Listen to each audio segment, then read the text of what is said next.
आज की कहानी माइकल जॉर्डन की है। माइकल जॉर्डन का जन्म सन 1963 में ब्रुकलिन की झुग्गी झोपड़ियों में हुआ था। पिता मजदूरी करते थे। उनका बचपन गरीबी और भेदभावपूर्ण वातावरण में गुजरा।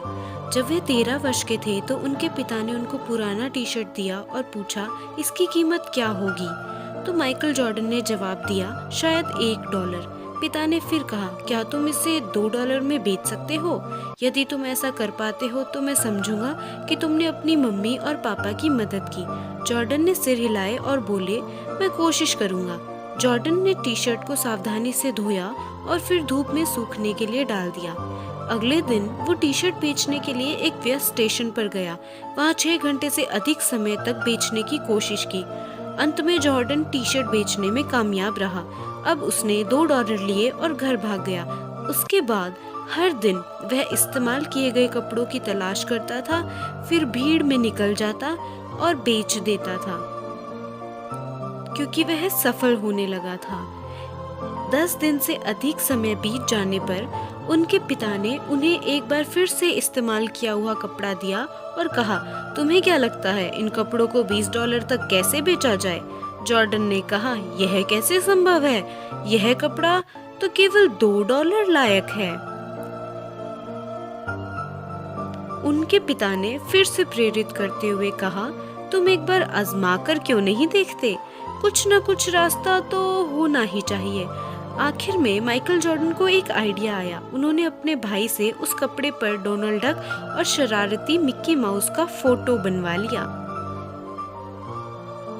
फिर उसने एक अमीर बच्चों के स्कूल में इसे बेचने की कोशिश की। जल्द ही एक नौकर जो अपने मालिक के बच्चे को लेने आया, उसने अपने मालिक के बच्चे के लिए वो कपड़ा खरीद लिया। छोटे 10 वर्षीय बच्चे को वो कपड़ा बहुत पसंद आया, इसलिए माइकल जॉर्डन को $5 की टिप भी दी।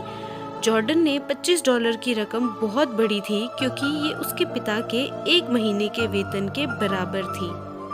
जॉर्डन घर पर पहुंचा तो उसके पिता ने उसे एक और कपड़ा दिया और कहा, क्या तुम इसे $200 में बेच सकते हो? उनके पिता की आंखों में चमक थी। इस बार जॉर्डन ने बिना किसी संकोच के कपड़ा बेचने के लिए ले लिया। 2 महीने बाद लोकप्रिय फिल्म चार्ली एंजलस की अभिनेत्री फराह फॉकेट न्यूयॉर्क में एक प्रोमो करने के लिए आई। प्रेस कॉन्फ्रेंस के बाद जॉर्डन ने फराह फॉकेट के पास पहुंचने के लिए सुरक्षा घेरे को तोड़ दिया और साथ ही अपने कपड़े पे ऑटोग्राफ मांगा। जब फॉकेट ने एक मासूम बच्चे को अपना ऑटोग्राफ मांगते देखा तो उन्होंने खुशी खुशी अपने उस कपड़े पर हस्ताक्षर कर दिए। जॉर्डन जोश में चिल्ला रहा था, इस पर फराह फॉकेट ने ऑटोग्राफ दिया है, इसमें $200 में बेच रहा हूँ। जॉर्डन ने अपने कपड़े की नीलामी की और एक बिजनेसमैन ने इसे $1200 में खरीद लिया। यह जॉर्डन के लिए बहुत ही खुशी की बात थी। घर लौटने पर उसके पिता ने आंसू बहाते हुए कहा, यह मेरी समझ से बाहर है कि तुम ऐसा करने में सफल रहे। मेरे बच्चे, तुम बहुत महान हो। उस रात जॉर्डन ने अपने पिता के साथ सोए।